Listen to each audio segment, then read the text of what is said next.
ನೋಡಿ ಇಲ್ಲಿ ನಾನು ಈ ಥರ ಕಪ್ಪಲ್ಲಿ 1 ಕಪ್ ಆಗೋಷ್ಟು ನಾರ್ಮಲ್ ಸೋನಾ ಮಸೂರಿ ಅಕ್ಕಿ ತೊಗೊಂಡಿದ್ದೀನಿ. ಯಾವಾಗೂ ರೇಷನ್ ಅಕ್ಕಿನಲ್ಲಿ ತೋರಿಸ್ತಾ ಇದ್ದೆ, ಇವತ್ತು ನಾರ್ಮಲ್ ಸೋನಾ ಮಸೂರಿ ಅಕ್ಕಿನಲ್ಲಿ ತೋರಿಸ್ತಾ ಇದ್ದೀನಿ. ಹಾಗೆ ಇಲ್ಲಿ ನಾನು ಅರ್ಧ ಕಪ್ ಆಗೋಷ್ಟು ಹೆಸರುಬೇಳೆ, ಒಟ್ಟು 1.5 ಕಪ್ ಆಗೋಷ್ಟು ಅಳತೆ ತೊಗೊಂಡಿದ್ದೀನಿ. ಸೊ ಈಗ ಎರಡೂ ಚೆನ್ನಾಗಿ ಒಂದು 3 ಸರಿ ತೊಳೆದು ಕುಕ್ಕರಲ್ಲಿ ಹಾಕಿಟ್ಕೊಂಡಿದ್ದೀನಿ. ಇವಾಗ ಇದನ್ನು ಬೇಯಿಸೋದಕ್ಕೆ ನಾವು 1.5 ಕಪ್ ಆಗೋಷ್ಟು ಅಕ್ಕಿ ಬೇಳೆ ತೊಗೊಂಡಿರೋದ್ರಿಂದ ಇಲ್ಲಿ 4 ಕಪ್ ಆಗೋಷ್ಟು ನೀರು ಹಾಕ್ಕೊತಾ ಇದ್ದೀನಿ. 1ಕ್ಕೆ 2 ಅಲ್ವಾ, ಸೊ ಹಂಗಾಗಿ ನಾನು ಇಲ್ಲಿ 4 ಕಪ್ ಆಗೋಷ್ಟು ನೀರು ಹಾಕ್ಕೊಂಡಿದ್ದೀನಿ. ಸೊ ನಿಮಗೆ ನೀರು ಕ್ವಾಂಟಿಟಿ ಜಾಸ್ತಿ ಬೇಕಂದ್ರೆ ಕೂಡ ಹಾಕ್ಕೊಬೋದು. ಇದಕ್ಕೆ ಒಂದು ಚಿಟಿಕೆ ಉಪ್ಪು ಹಾಕ್ಕೊತಾ ಇದ್ದೀನಿ. ಸ್ವಲ್ಪ ಸ್ವೀಟ್ ರೆಸಿಪಿ ಮಾಡಿದಾಗ ಬ್ಯಾಲೆನ್ಸ್ ಮಾಡುತ್ತೆ, ಚೆನ್ನಾಗಿ ಟೇಸ್ಟ್ ಎತ್ಕೊಡುತ್ತೆ. ಈಗ ಇದನ್ನು ಮಿಕ್ಸ್ ಮಾಡಿದ ಮೇಲೆ ಮುಚ್ಚಳ ಮುಚ್ಚಿ ಇದನ್ನು ಮೀಡಿಯಮ್ ಫ್ಲೇಮಲ್ಲಿ 2 ವಿಸಿಲ್ ಬಿಡಬೇಕಾಗುತ್ತೆ. ಇಲ್ಲಿ ನಾನು 1 ಟೀ ಸ್ಪೂನ್ ತುಪ್ಪನೂ ಹಾಕ್ಕೊತಾ ಇದ್ದೀನಿ, ಯಾಕಂದರೆ ಹೆಸರುಬೇಳೆ ಅನ್ನೋದು ಉಕ್ಕಿ ಬರುತ್ತೆ. ಕೆಲವರು ಹೆಸರುಬೇಳೆನ ಹುರಿದ್ಬಿಟ್ಟು ಕೂಡ ಮಾಡ್ತಾರೆ, ನೀವು ಆ ಥರ ಕೂಡ ಮಾಡ್ಕೋಬೋದು. 2 ವಿಸಿಲ್ ಬಿಟ್ಟು ಪೂರ್ತಿ ಗ್ಯಾಸ್ ರಿಲೀಸ್ ಆದಮೇಲೆ ಓಪನ್ ಮಾಡ್ತೀನಿ. ಇವತ್ತು ಮಾಡೋವಂಥ ಪೊಂಗಲ್ ರೆಸಿಪಿಗೆ ನಾನು ನಾಟಿ ಬೆಲ್ಲ ಅಂತಾರಲ್ಲ, ಡಾರ್ಕ್ ಚಾಕ್ಲೇಟ್ ಕಲರಲ್ಲಿರುತ್ತಲ್ಲ ಆ ಥರ ಬೆಲ್ಲ ತೊಗೊಂಡಿದ್ದೀನಿ. ನೀವು ಯಾವುದಾದ್ರೂ ಯೂಸ್ ಮಾಡ್ಕೋಬೋದು. ಈಗ ಅದನ್ನು ನಾನು ಸೈಡಲ್ಲಿ ಇಟ್ಟಿದ್ದೀನಿ. ಈ ಕಡೆ ಇನ್ನೊಂದು ಕಡೆ ಸ್ಟವ್ ಮೇಲೆ ಕಡಾಯಿ ಇಟ್ಕೊಂಡು 1-2 ಟೇಬಲ್ ಸ್ಪೂನ್ ತುಪ್ಪ, 1-2 ಟೇಬಲ್ ಸ್ಪೂನ್ ಆಗೋಷ್ಟು ಗೋಡಂಬಿ ಕಟ್ ಮಾಡಿ ಹಾಕ್ಕೊತಾ ಇದ್ದೀನಿ. ಹಾಗೆ 1-2 ಟೇಬಲ್ ಸ್ಪೂನ್ ಆಗೋಷ್ಟು ದ್ರಾಕ್ಷಿ ಹಾಕ್ಕೊತಾ ಇದ್ದೀನಿ. ಇದ್ರ ಜೊತೆಗೆ ಲವಂಗನೂ ಹಾಕ್ಕೊತೀನಿ, ಫ್ಲೇವರ್ ಚೆನ್ನಾಗಿರುತ್ತೆ. ಒಂದು 5-6 ಲವಂಗ ಹಾಕ್ಕೊತಾ ಇದ್ದೀನಿ. ಹಾಕ್ಕೊಂಡು ಇದನ್ನು ಚೆನ್ನಾಗಿ ಫ್ರೈ ಮಾಡ್ಕೊಳ್ಳೋಣ.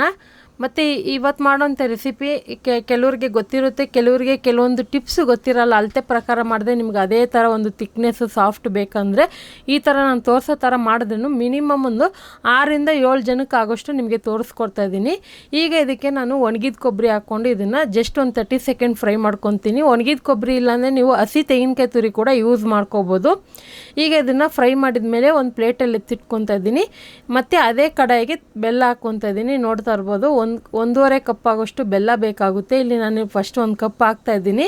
ಸೊ ಈ ಥರ ಡಾರ್ಕ್ ಬೆಲ್ಲ ಸಿಕ್ಕಿದ್ರೆ ತೊಗೊಳ್ಳಿ, ತುಂಬಾ ಸೂಪರಾಗಿರುತ್ತೆ. ಟೇಸ್ಟ್ ಮಾತ್ರ ಸಖತ್ತಾಗಿರುತ್ತೆ. ಕಲರ್ ನಿಮಗೆ ನೋಡೋಕೆ ಒಂಥರ ಅನಿಸ್ಬೋದು, ಅದೇ ಟೇಸ್ಟ್ ಅನ್ನೋದು ಸಖತ್ತಾಗಿರುತ್ತೆ.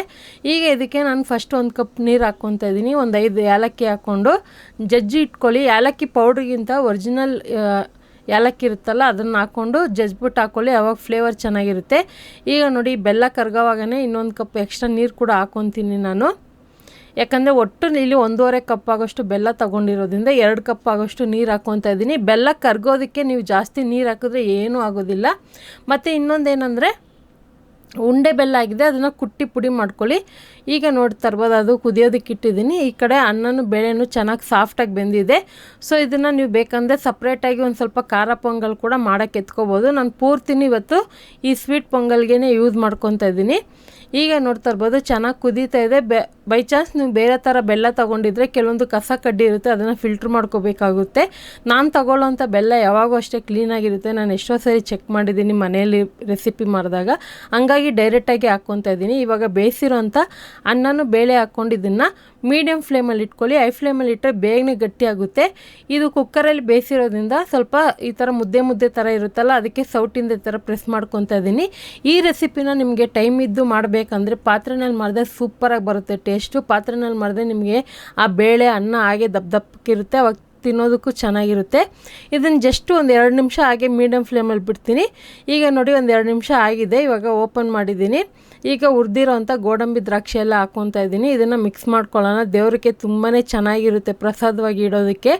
ಹಾಗೆ ನೆನ್ನೆ ಕೂಡ ನಮ್ಮ ಇಂಡಿಯಾದಲ್ಲಿ ಒಂದು ತುಂಬಾ ಎಲ್ಲರಿಗೂ ಹೆಮ್ಮೆ ಆಗುವಂಥ ವಿಷಯ ನಡೆದಿದೆ. ಚಂದ್ರಯಾನ 3 ಬಂದ್ಬಿಟ್ಟು ಲ್ಯಾಂಡ್ ಆಗಿದೆ. ತುಂಬಾ ಖುಷಿಯಾಗಿದೆ. ನಿಮಗೆಲ್ಲ ಖುಷಿಯಾಗಿದ್ದರೆ ಕಮೆಂಟಲ್ಲಿ ತಿಳಿಸಿ. ಈಗ ನೋಡ್ತಾನೆ ನೋಡಿ, ಪ್ರಸಾದ ಕೂಡ ರೆಡಿ ಆಯಿತು. ಈಗ ಸರ್ವ್ ಮಾಡ್ಕೊತಾ ಇದ್ದೀನಿ. ಆಲ್ರೆಡಿ ಹಬ್ಬದ ರೆಸಿಪಿ ನಮ್ಮ ಚಾನಲಲ್ಲಿ ತುಂಬಾ ಇದೆ, ನೀವು ನೋಡಿಲ್ಲ ಅಂದರೆ ಒಂದು ಸರಿ ಚೆಕ್ ಮಾಡಿ. ಹಾಗೆ ಈ ರೆಸಿಪಿನ ಟ್ರೈ ಮಾಡಿ, ಕಮೆಂಟ್ ಮಾಡಿ, ಲೈಕ್ ಮಾಡಿ, ಶೇರ್ ಮಾಡಿ.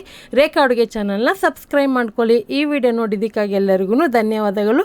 ಟೇಕ್ ಕೇರ್, ಬಾಯ್.